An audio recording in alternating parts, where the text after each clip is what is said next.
थे हमारे पीएचडी के हैं 320 और मिनिस्ट्री ऑफ इंटेक।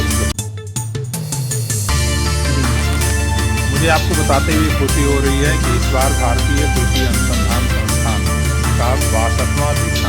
अस्सलाम वालेकुम, मैं ज़मीर अहमद अंसारी और आप देख रहे हैं जेड न्यूज़ फॉर यू। अर्ज यह है कि आपने अपने channel Z news for you को अभी तक सब्सक्राइब नहीं किया है तो सब्सक्राइब करें और साथ में दिए हुए बेल आइकन को भी दबाएं, जिससे हमारी आने वाली सभी वीडियोस के नोटिफिकेशन सबसे पहले आपको मिल सके। स्वागत है। एक तो सबसे पहले मैं बहुत बहुत धन्यवाद आप सबका। भारतीय कृषि अनुसंधान संस्थान, जिसको हम पूसा नाम से जानते हैं, सबका स्वागत है। ये पूरा हफ्ता हम कन्वोकेशन वीक के रूप में मनाते हैं और ये हमारा 62nd कन्वोकेशन वीक है। जिसे मैं लेक्चर में भी कह रहा था कि पूसा संस्थान का जो कन्वोकेशन है, दीक्षांत समारोह है, ये बिल्कुल यूनिक है। ये पूरे हफ्ते भर चलता है। स्टूडेंट्स का presentation for their gold medal से लेकर के हर एक डिवीज़न के जो प्रोफेसर्स हैं, उस डिवीज़न में क्या पिछले साल छात्रों ने क्या काम किया है, और उसके बाद कुछ अवार्ड्स जो इस संस्थान ने वर्षों पहले से शुरू कर रखे हैं, उसका भी प्रेजेंटेशन होता है। फिर एकेडमिक काउंसिल की मीटिंग है, बोर्ड ऑफ मैनेजमेंट की मीटिंग है, और फिर आज सुबह जो लेक्चर जो हमारे स्वर्गीय द्वितीय प्रधानमंत्री लाल बहादुर शास्त्री के नाम से रखा गया है, लाल बहादुर शास्त्री मेमोरियल लेक्चर, और फिर काल जो है कि कन्वोकेशन वीक का जो लास्ट डे है, और इस बार कन्वोकेशन वीक हम सबके लिए एक विशेष है, खास है, क्योंकि हमारे देश के महामहिम राष्ट्रपति जी कल हमारे मुख्य अतिथि के रूप में हमारे साथ रहेंगी। स्टूडेंट्स को गोल्ड मेडल, अवार्ड्स और सर्टिफिकेट देंगे, उनका आशीर्वचन हम सबको प्राप्त होगा। तो इस तरीके से पूरे हफ्ते भर जो कार्यक्रम चलता रहता है, ये एक तरह से पूरे संस्थान का साल भर का एकेडमिक एक्टिविटीज़ का रिव्यू भी हो जाता है, और आने वाले समय में इंस्टीट्यूट को क्या करना चाहिए, किस चीज़ों के ऊपर ध्यान देने की ज़्यादा ज़रूरत है, उसके बारे में एक रूपरेखा लगभग तय हो जाता है।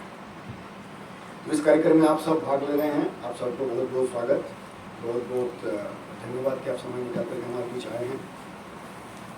दो चार चीज़ जो मैं बोलना चाहूँगा, अगर पूरे देश का कृषि के ऊपर एक हम नज़र डालें तो पैदावार के बारे में आप सबको तो पता है ही है।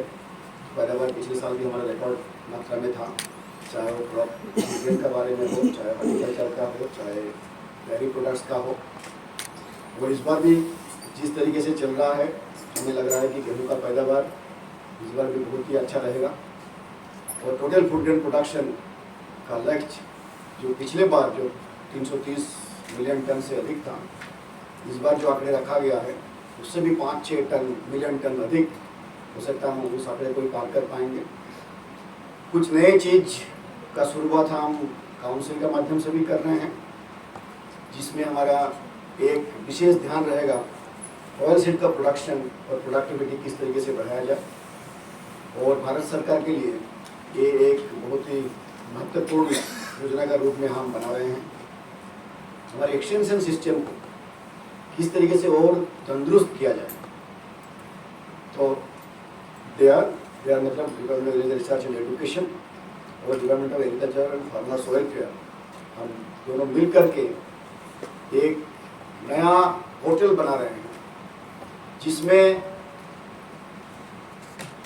जो मोस्ट रिसेंट टूल्स हैं, एआई और मशीन लैंग्वेज को यूज़ करते हुए जितने भी जानकारी, जितने भी टेक्नोलॉजीज हमारे पास है, चाहे कृषि अनुसंधान संस्थान के पास हो, चाहे यूनिवर्सिटीज़ के पास हो, या किसी प्राइवेट कंपनीज के पास क्यों ना हो, तो सबकी जानकारी अलग अलग एग्रो क्लाइमेटिक जोन में अलग अलग क्रॉप के लिए एक सही तरीके से हर एक किसानों तक हम पहुंचाने का कोशिश कर रहे हैं। और अगले 3-4 महीने के अंदर ये तैयार हो जाएगा। उसी तरीके से हमारा जो एजुकेशन सिस्टम है उसमें मेरे प्रेजेंटेशन में कई सारी मैं चीज़ बताएंगे जिसके ऊपर हम ऑलरेडी काम शुरू कर चुके हैं। और एक दो चीज़ जो हम करने जा रहे हैं, जिसमें जो हमारा रावे प्रोग्राम है, जब हमारे स्टूडेंट्स 3 महीना 6 महीना के लिए फार्मर्स के साथ मिल करके काम करते हैं, तो स्टूडेंट्स के माध्यम से हमारी जितने भी टेक्नोलॉजीज़ हैं वो जानकारी पहुंचाते भी हैं और हमारे स्टूडेंट्स उनसे जानकारी लेकर के भी आते हैं कि उनको क्या चाहिए।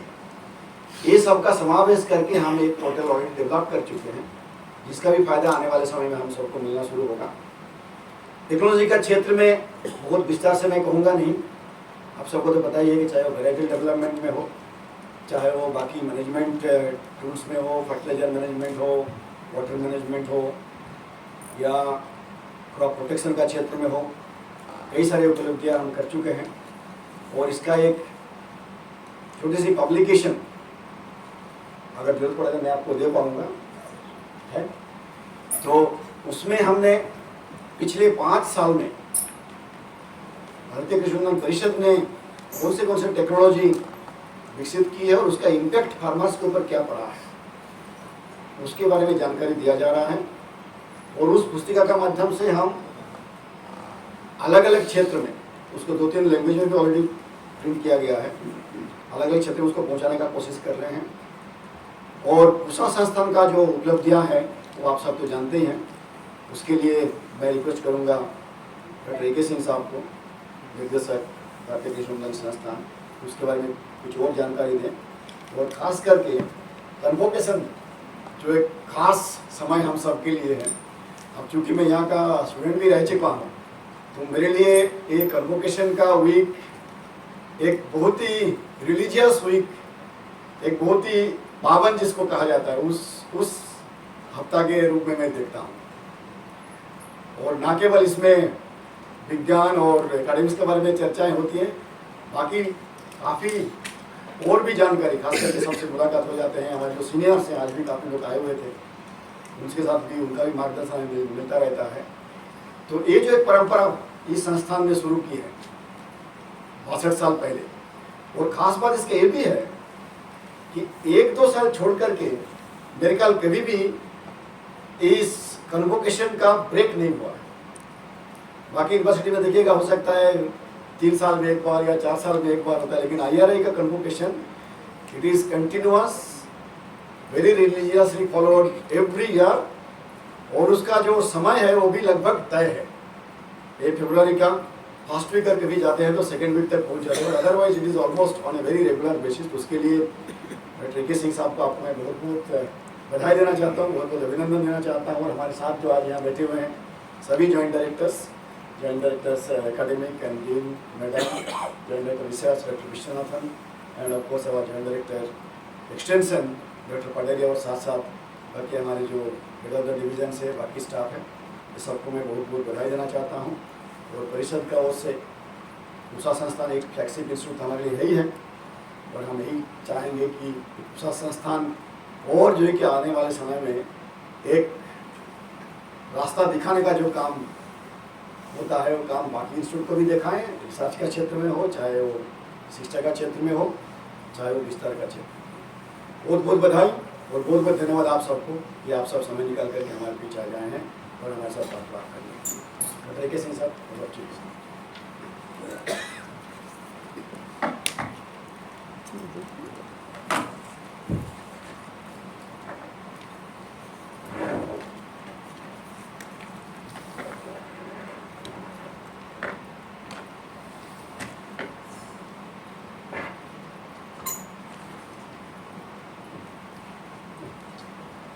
बहुत बहुत धन्यवाद सर। प्रेस और मीडिया जगत से हमारे बीच उपस्थित सभी पत्रकार बंधुओं को मैं पूसा संस्थान के 62वें दीक्षांत समारोह के इस पावन पर्व पर हार्दिक अभिनंदन करता हूं और आप सभी लोगों को बधाई भी देता हूं। जैसा कि आप जानते हैं, इस बार दीक्षांत समारोह की मुख्य अतिथि भारत की महामहिम राष्ट्रपति श्रीमती द्रौपदी मुर्मू जी हैं और समारोह की अध्यक्षता केंद्रीय कृषि और किसान कल्याण मंत्री श्री अर्जुन मुंडा जी करेंगे। और उनके साथ विशिष्ट अतिथि के रूप में हमारे बीच केंद्रीय कृषि एवं किसान कल्याण राज्य मंत्री श्री कैलाश चौधरी जी और सुश्री शोभा करंदलाजे जी भी मौजूद होंगी। इस दीक्षांत समारोह में कुल 542 छात्रों को उनकी जो उपाधियां हैं दी जाएंगी, जिसमें से 303 छात्र जो हैं एमएससी और एमटेक डिग्री प्राप्त करेंगे और करीब करीब आपके 200 से अधिक छात्र जो हैं 542 कुल छात्र हैं, 303 जो हैं पीएचडी की डिग्री प्राप्त करेंगे और 239 छात्र जो हैं वो एमएससी और एमटेक की डिग्री प्राप्त करेंगे। इसके साथ ही साथ जो हमारा चयन की प्रक्रिया है उसमें 12 छात्रों को, 6 छात्र एमएससी और एमटेक से और 6 छात्र जो है पीएचडी से, जिनको उत्कृष्ट प्रदर्शन के लिए गोल्ड मेडल दिया जाता है। ये मेडल भी उन छात्रों को प्रदान किया जाएगा माननीय राष्ट्रपति महोदया के द्वारा। और उसके साथ ही साथ 2 विशेष पुरस्कार, सुकुमार बसु मेमोरियल पुरस्कार और डॉक्टर एच.के. जैन मेमोरियल पुरस्कार, इसके विजेताओं को एक पुरस्कार भी दिया जाएगा। तो हम लोगों के लिए बहुत ही उत्साह का दिन है और बहुत ही शुभ दिन है कन्वोकेशन का भी। इस वर्ष संस्थान में जो प्रगति हुई है उसकी थोड़ी चर्चा मैं आपसे करना चाहूँगा। अभी माननीय महानिदेशक महोदय ने अपने लाल बहादुर शास्त्री मेमोरियल लेक्चर में भारत में कृषि शिक्षा का परिदृश्य क्या होगा आगे आने वाले दिनों में और क्या क्या हमें करने की आवश्यकता है, उसकी बहुत अच्छी रूपरेखा प्रस्तुत की है। और उसी दिशा में भारतीय कृषि अनुसंधान संस्थान भी एक वैश्विक विश्वविद्यालय बनने की दिशा में प्रयासरत है। इसमें जो भारतीय कृषि अनुसंधान परिषद के जितने संस्थान हैं, करीब 70 संस्थान हैं जो 16 शहरों में स्थापित हैं। उन सभी 16 शहरों में एक हब बना करके IRI हब की शुरुआत की जा रही है और इस प्रकार हम शिक्षा को एक राष्ट्रीय स्तर पर ले जा रहे हैं। इसके साथ साथ IRI आसाम, IRI झारखंड, जो IRI जैसे 2 नए विश्वविद्यालय शुरू किए गए हैं, वहाँ पर भी पढ़ाई का काम शुरू हो गया है। और कुछ और आउटरीच प्रोग्राम में हमारा Indian institute of horticulture research, central agriculture engineering research institute Bhopal में, बारामती में हमारा एक संस्थान है बायोटिक स्ट्रेस मैनेजमेंट का, एबायोटिक स्ट्रेस मैनेजमेंट का संस्थान जो बारामती में है, और बायोटिक स्ट्रेस मैनेजमेंट का संस्थान रायपुर में है। Indian institute of agriculture biotechnology Ranchi में है। इन सारे संस्थानों को एक साथ जोड़ करके कृषि शिक्षा को एक गुणवत्तापूर्ण मानव संसाधन विकास की दिशा में हम लोग प्रयासरत हैं। अगर हम कृषि से संबंधित तकनीकियों की बात करें तो इस वर्ष संस्थान के द्वारा कुल 30 नई किस्में विकसित की गई हैं विभिन्न फसलों की, जिसमें 5 किस्में जो हैं फल और सब्जियों की हैं। और इन 30 किस्मों में गेहूं में विशेष रूप से, जैसा कि आप जानते हैं, इस संस्थान की किस्मों की खेती करीब 9 मिलियन हेक्टेयर क्षेत्रफल में होती है और इससे करीब 40 मिलियन टन गेहूं जो देश के अन्न भंडार में आता है वो पूसा संस्थान के द्वारा विकसित किस्मों का होता है। हमारी 2 बहुत प्रचलित किस्में रही हैं पहले, HD 2967 और HD 3086। इन दोनों किस्मों में और बदल करके, सुधार करके, क्योंकि समय के साथ साथ ये रोगों के प्रति संवेदनशील हो गई थी, हमने एक नई किस्म इस बार निकाली है HD 3386 और ये किस्म जो है 2968 से करीब 18% इसकी ज़्यादा पैदावार है।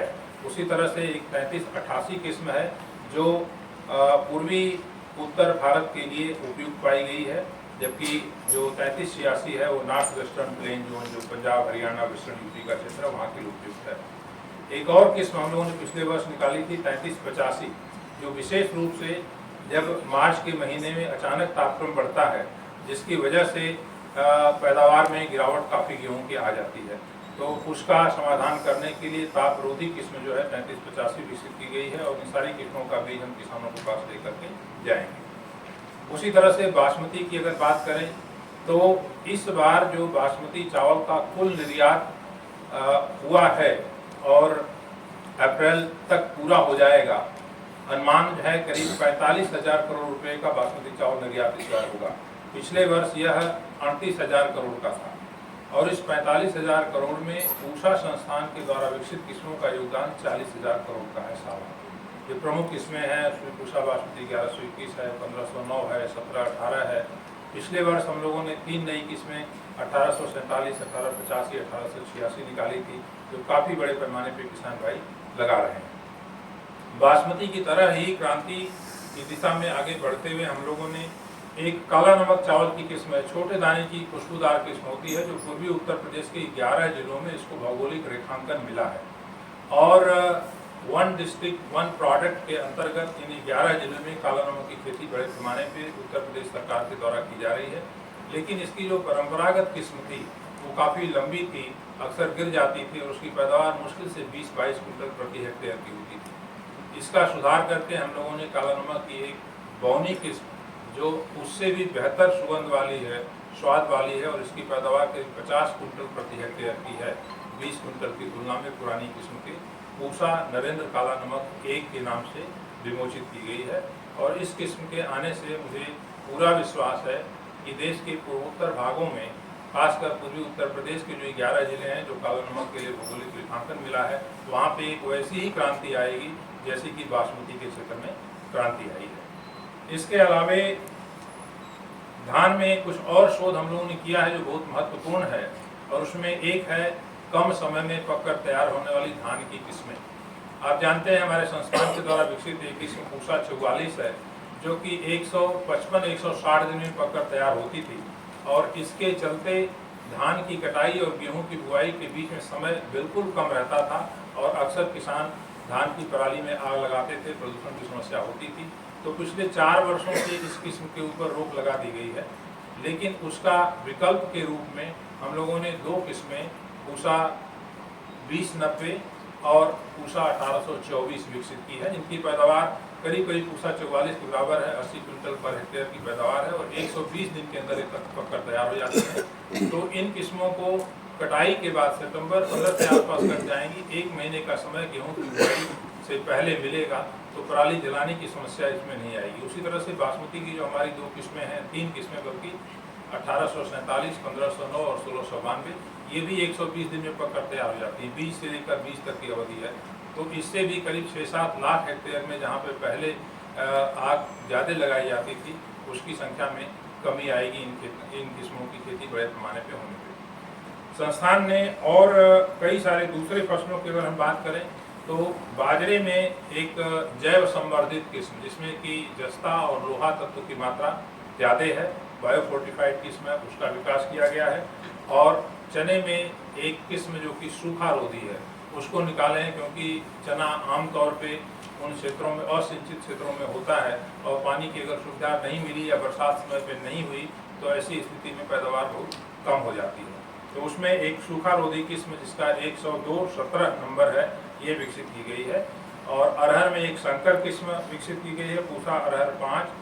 मूंग और मसूर में कई किस्में विकसित की गई हैं जो कि सूखा रोधी हैं और लवणता रोधी हैं, जो कि खारा पानी जहाँ पे है वहाँ पे भी इसकी खेती अच्छी तरह से हो जाती है। सरसों में जैसा कि आप जानते हैं, हम बाहर से कनोला गुणवत्ता का तेल मंगाते हैं, जिसमें एरोसिक अम्ल और ग्लूकोसिनोलेट एक तत्व होता है जो खली में पाया जाता है।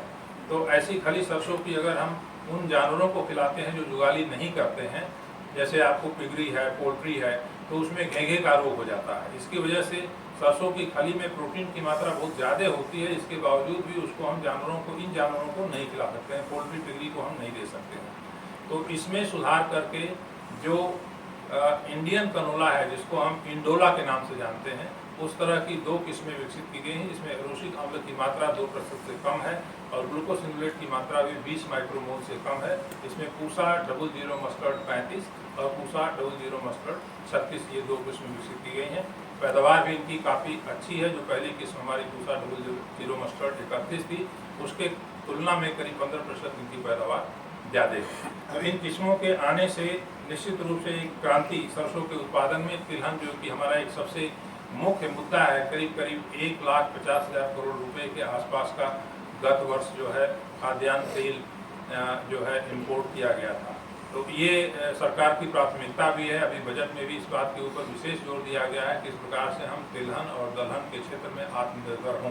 तो उस दिशा में प्रयास करते हुए इसमें चने की, मसूर की और मूंग की निकाली गई हैं और सरसों की जो किस्म है। इसी तरह से सोयाबीन में एक किस्म हमने निकाली है, जिसमें सोयाबीन में एक तत्व होता है जिसको हम KTI बोलते हैं, क्यूनिस ट्रिप्सिन इनहिबिटर।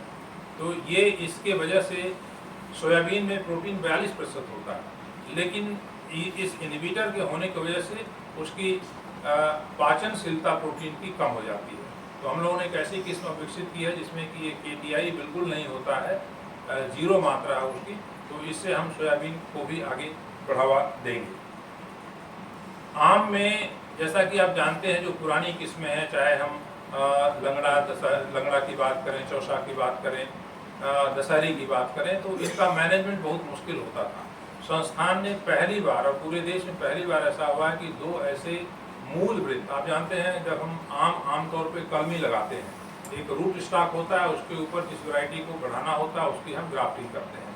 तो हमने 2 ऐसे रूट स्टॉक को नई किस्म के रूप में इस बार विकसित किया है और रिलीज किया है, जिनका प्रयोग करके आम के पौधे की ऊंचाई को रेगुलेट किया जा सकता है। वो कम रहेगी, उसकी अच्छी कैनोपी बनेगी, तो पौधों की संख्या भी हाई डेंसिटी आर्चर्ड में ज़्यादा बढ़ेगी और इससे जो है हमको आर्चर्ड के मैनेजमेंट में काफ़ी सुविधा मिलेगी। तो 2 पूसा मूल वृंत 1 और पूसा मूल वृंत 2, ये 2 प्रजातियां जो हैं मूल वृंत की पहली बार जो है वो विमोचित की गई हैं। इसी तरह से ग्लैडियोलस, गुलाब, गेंदे, इन तमाम में कई सारी किस्में विकसित की गई हैं।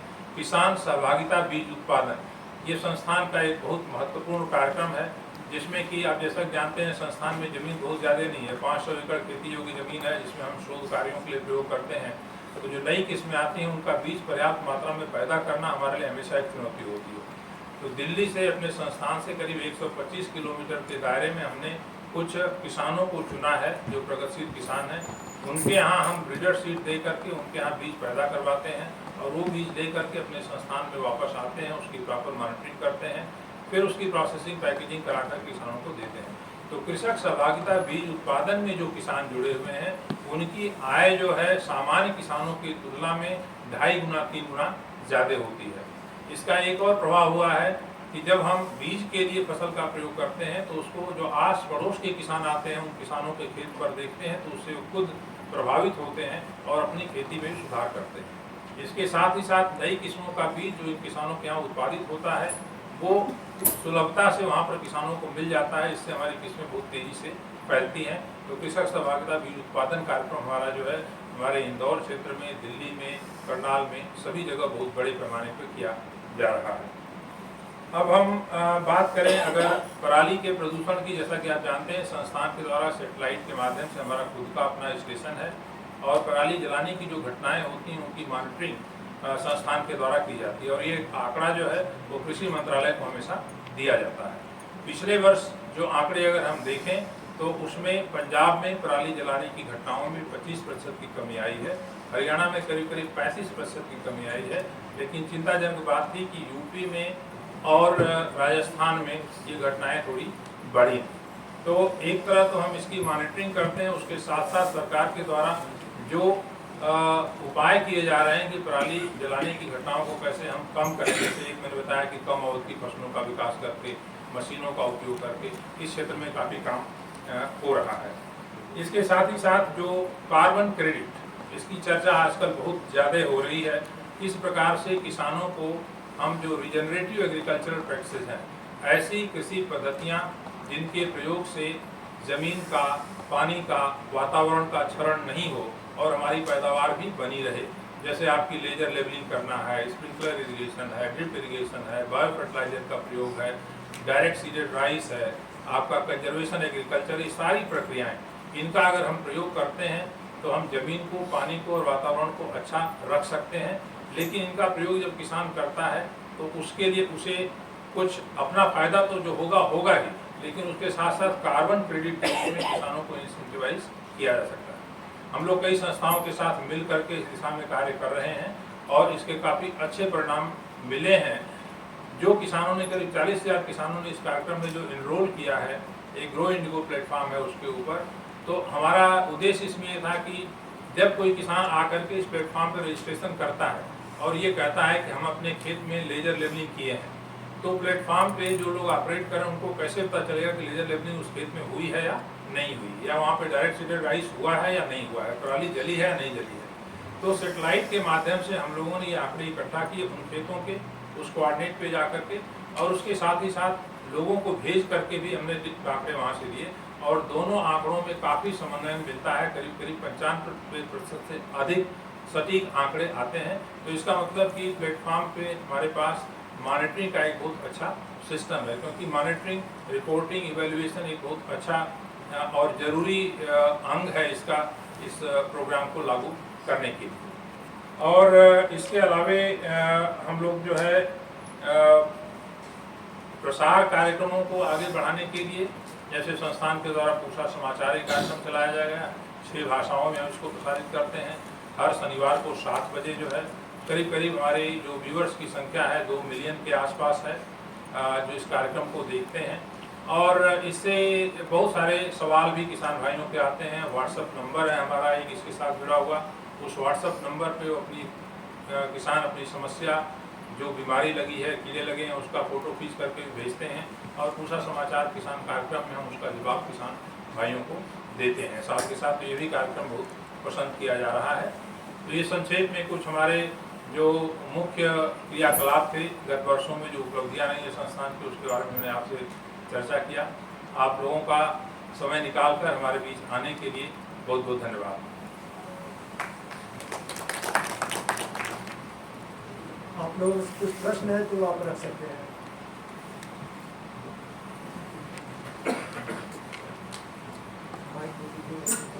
मेला है क्योंकि आपके माध्यम से ये समाचार जो है किसानों तक पहुंच जाए।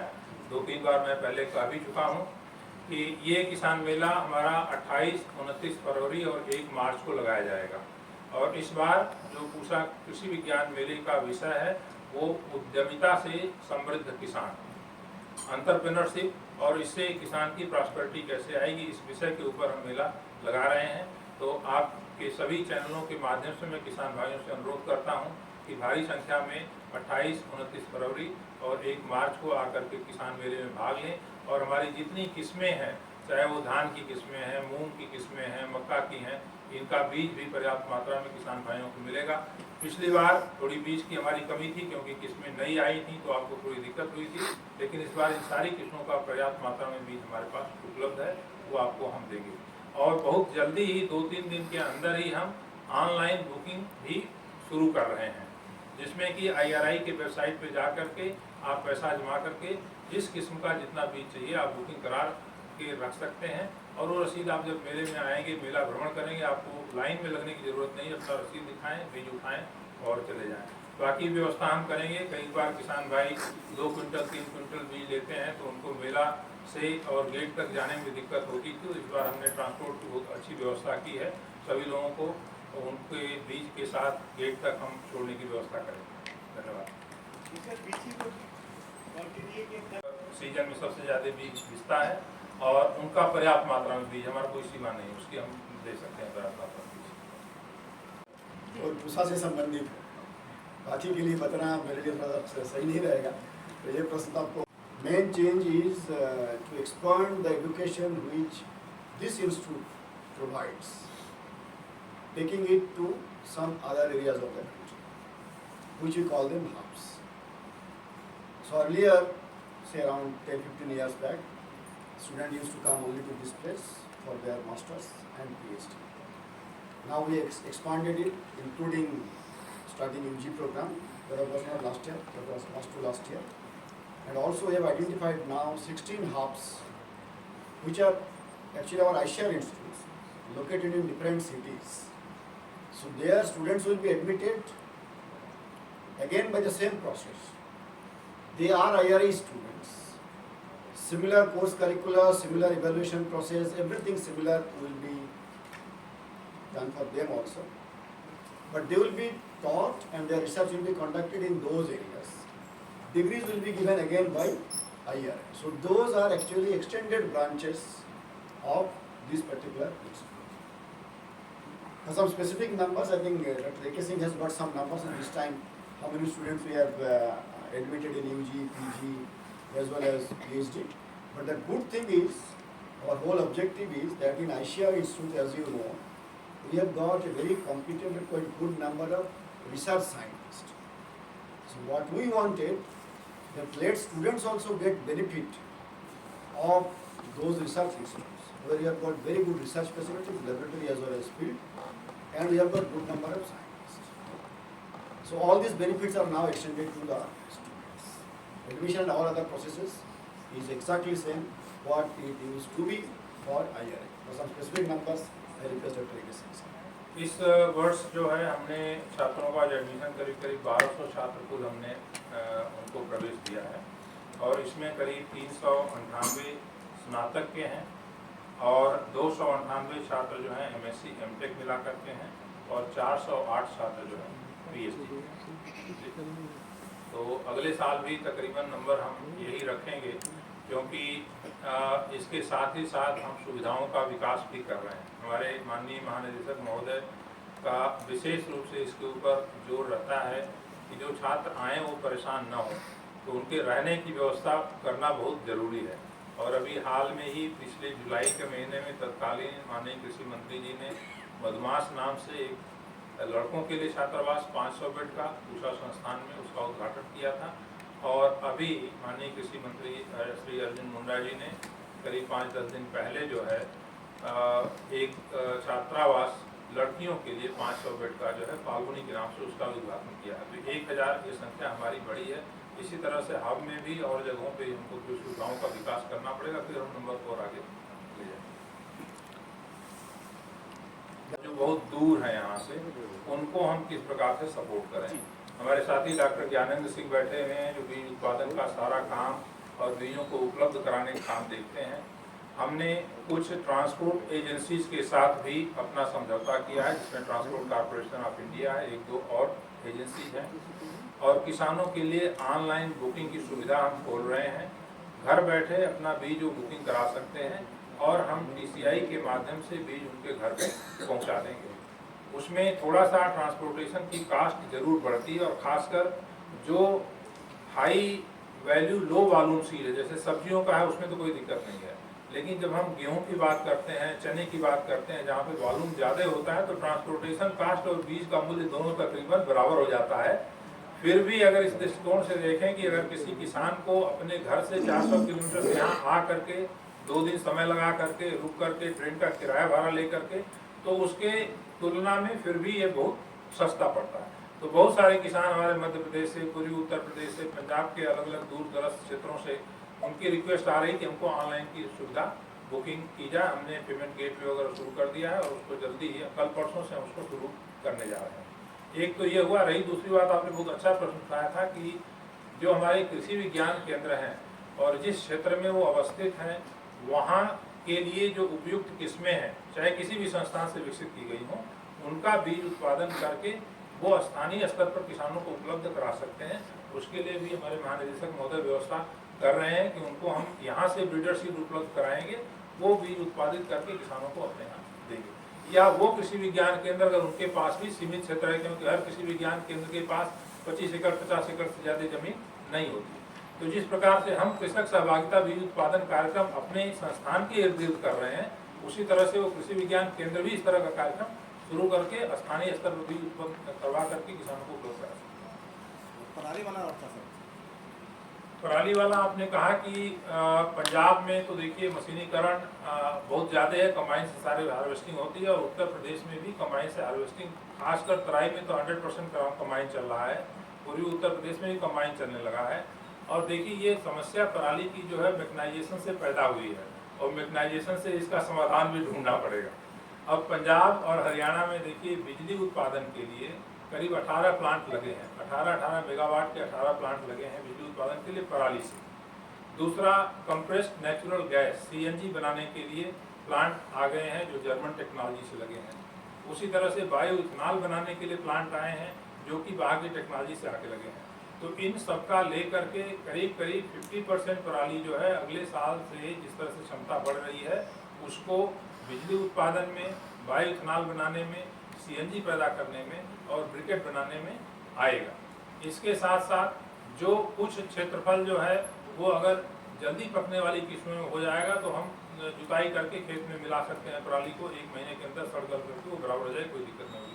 तो सारा सामूहिक प्रयास करके हम निश्चित रूप से इस समस्या का समाधान कर सकते हैं, इसमें कोई दिक्कत नहीं है। किसान को भी जागरूक होना है, उनको ये देखना है कि जब वो अपने खेत में आग लगाते हैं और रात भर आग जलती है तो जमीन में 6 इंच नीचे तक जितने जीवाणु हैं उस गर्मी के कारण मर जाते हैं उनके मृदा का स्वास्थ्य खराब होता है।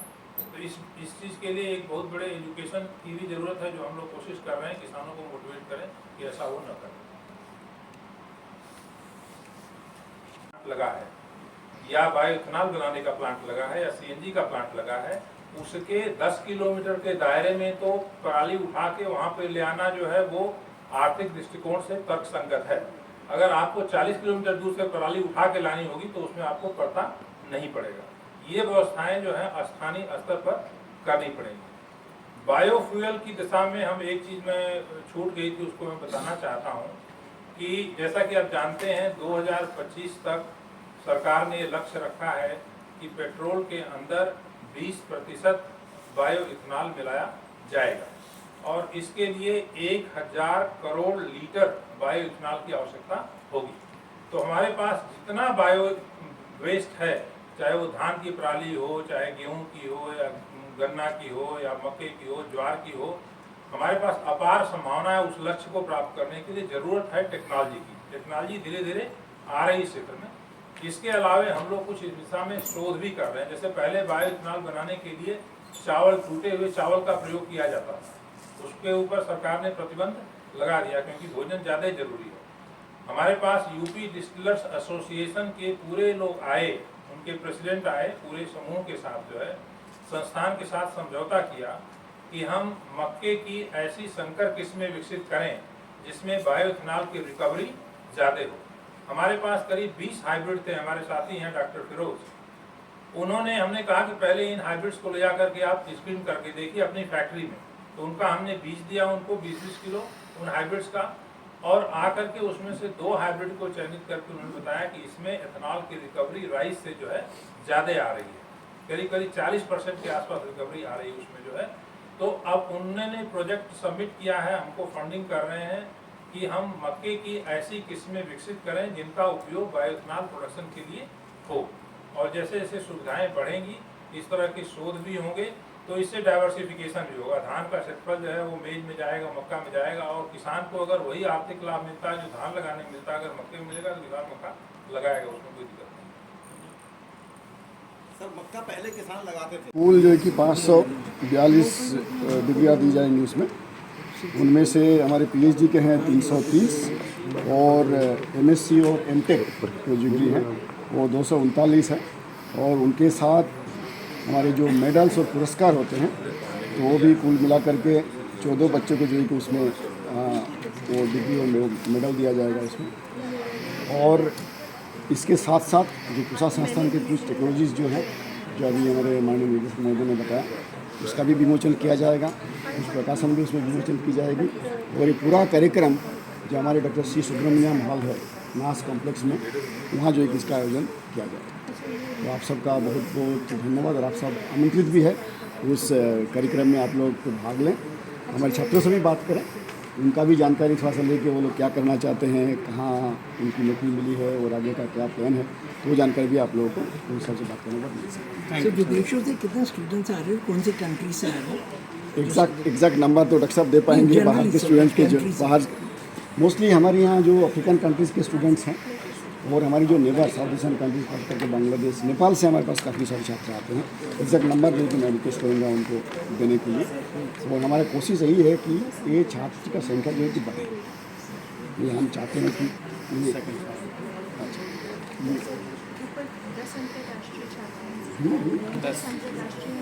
डिग्री को नंबर दे दीजिए, नंबर आप वो है सर, तो उसके बारे में थोड़ा सा जानकारी देंगे सर।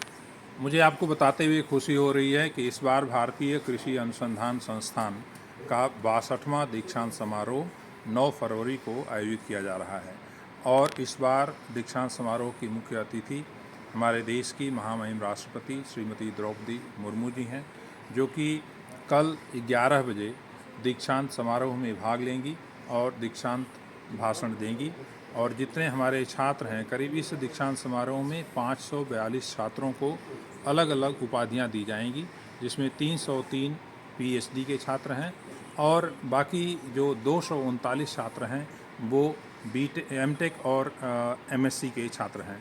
इसके साथ ही साथ इन छात्रों में उत्कृष्ट प्रदर्शन जिन छात्रों ने किया है उनमें से 6 MSc के और 6 PhD के छात्रों को गोल्ड मेडल दिया जाएगा, वो भी माननीय राष्ट्रपति महोदया के द्वारा दिया जाएगा। और साथ ही साथ 2 विशेष पुरस्कार जो वैज्ञानिकों के अपने उत्कृष्ट शोध कार्यों के लिए दिए गए हैं, सुकुमार बसु मेमोरियल अवार्ड और doctor SK Jain memorial award, ये भी दिया जाएगा।